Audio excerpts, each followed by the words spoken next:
Mesdames et messieurs, bonjour.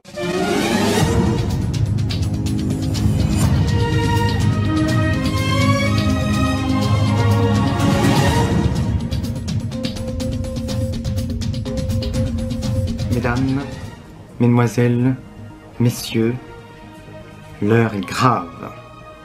La psychose aussi. J'interviens actuellement pour tout ce qui est dit, vrai, faux, sur le coronavirus, appelé plus communément Covid-19. En effet, je trouve que tout a pris une ampleur et j'ai décidé de moi-même réagir.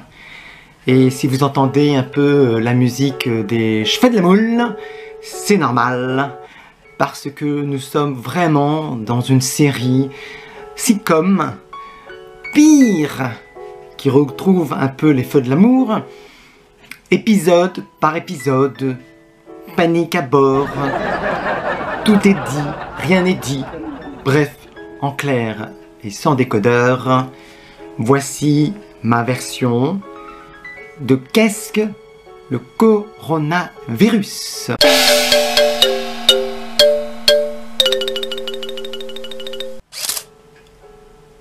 Bien sûr que le Covid-19 ne se transmet pas de l'animal à l'homme et vice-versa.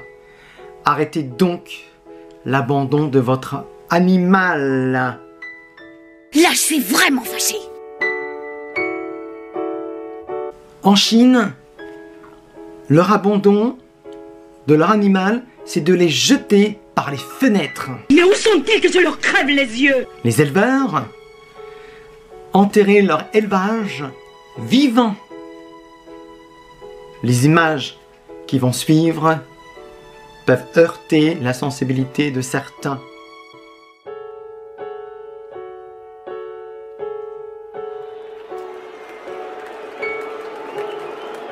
La connerie à ce point-là, moi, je dis que ça devient gênant.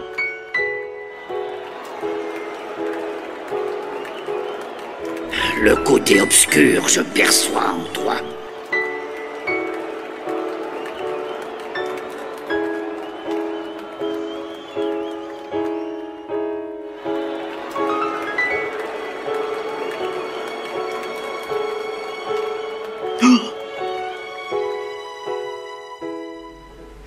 Édouard Philippe, qui a participé récemment au JT de 13h avec Jean-Pierre Pernaut, vous explique son mot d'ordre.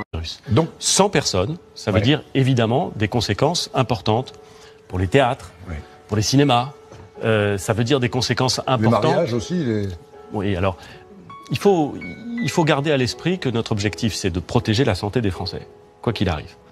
Mais que c'est aussi de préserver la continuité de la vie de la nation.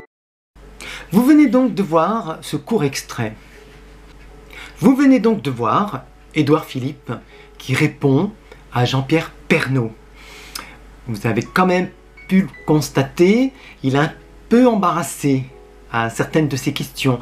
Pourtant, dans cet extrait court que j'ai volontairement pris, court. Et alors, pourquoi j'ai pris ce passage? Vous allez comprendre. Parce que moi, j'ai un explicatif. Et oui, parfois, ma langue fourche. C'est de mon côté naturel, hein, je n'ai pas à m'embarrasser.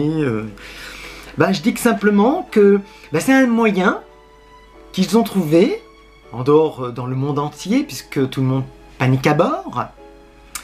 Et simplement, c'est un moyen, plus ou moins, donc masqué, pour plus de manifestations. Car il le dit, plus de 100 personnes en rassemblement n'est plus autorisé. Alors, les écoles vont déjà fermer. On parle bientôt déjà, si c'est un effet, il paraît que certains restaurants déjà ont fermé boutique. Mais, quand on y réfléchit, bah, en fin de compte, bah, c'est encore le gouvernement qui gagne, sous le couvert du coronavirus, plus communément appelé Covid-19. Pourquoi pas Cosmos 1999 pour le petit rappel que je disais tout à l'heure quand on passe au passage de l'an 2000. Mais vraiment, oh là là, je suis... Bon, bah voilà, comme c'est un moyen comme un autre hein, de nous faire comprendre, de ne plus manifester contre le gouvernement, qui, je rappelle, quand même, réussit toujours à avoir le dernier mot. Est-ce que c'est votre dernier mot? Moi, je vous le dis. Mais bon, en même temps, il y a une autre raison, cachée quelque part, puisque pour moi, en fait, tous ces magasins dévalisés, qui étaient à l'identique, hein, je l'ai expliqué à l'instant pour ce qui est, bah, vous vous rappelez, hein, avec l'an 2000. Alors c'est drôle parce que ça l'a moins fait pour le sida quand même, hein, mais il y avait autant que la panique, hein. On ne savait pas comment l'attraper, si on serrait la main, poustillonner. Bon, attention à votre écran, parce que parfois ça pourrait m'arriver de poustillonner devant votre écran, et des fois que vous aurez le coronavirus. Bientôt même avec le clavier, on va pouvoir écrire, et puis... Oh mon Dieu, tu m'as envoyé un message par SMS ou par mail, hein, puisque... Hein, voilà, qui va permettre de... finalité de ne plus contacter quelqu'un. Et je parle même pas au téléphone, on sait jamais qu'on poustillonne. Hein. C'est un ridicule. Et je vis dans ce monde-là. Je vis dans ce monde-là. Dans tous ces gens paranoïaques, hypochondriaques. Et j'en passe déjà adjectifs, parce qu'ils sont nombreux. Donc voilà, donc alors, on dirait les deux points forts. Un moyen de relancer le commercial, de l'affaire. L'autre de ne plus manifester. On a déjà commencé à, on pourra dire à ce que les gilets jaunes se sont quand même essoufflés. Un peu, vous savez, comme le gâteau de fromage, soufflé de fromage, hop, pouf, qui retombe. Ben, c'est un peu ça. Peut-être qu'il y avait d'autres manifestations qui étaient en préparation. Le gouvernement n'avait pas envie encore d'être lynché. Et donc, ça arrange tout le monde, hein, ce coronavirus. Coronavirus. J'arrive enfin à le lire. Hein. Pour vous, je pense aussi, hein, parce qu'on l'entend tellement partout. Alors bien sûr, vous allez me dire, moi aussi j'en fais pareil. Bah ouais, j'en profite, hein, mon petit coup de gueule, hein, mais voilà, de dire que tout est ridicule. Mais surtout, le plus dramatique, c'est encore les animaux. Hein, comme je disais encore à l'instant, l'extrait que vous avez pu voir.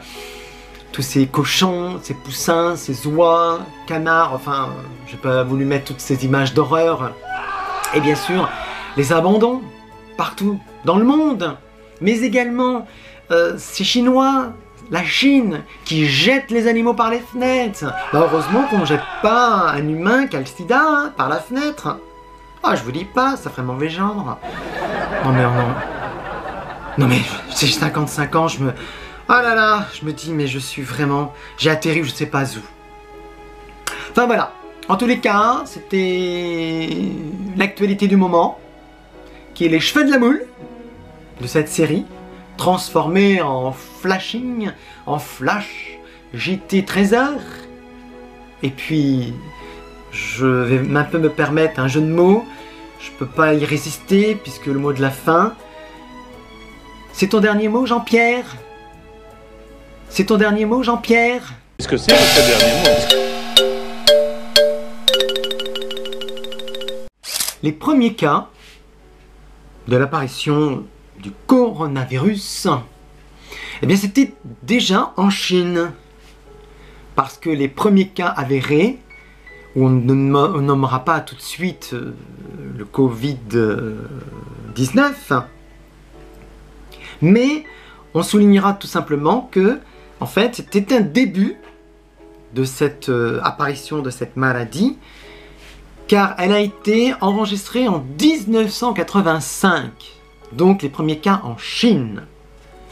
Ça a été à l'identique hein, pour le HIV, plus communément appelé, vous le savez, sida. Car il faut savoir, si les gens remontaient en arrière, Les premiers cas avérés aux USA, donc aux États-Unis, en déplaise à Monsieur Trump, eh bien, finalité, c'était dans les années 50.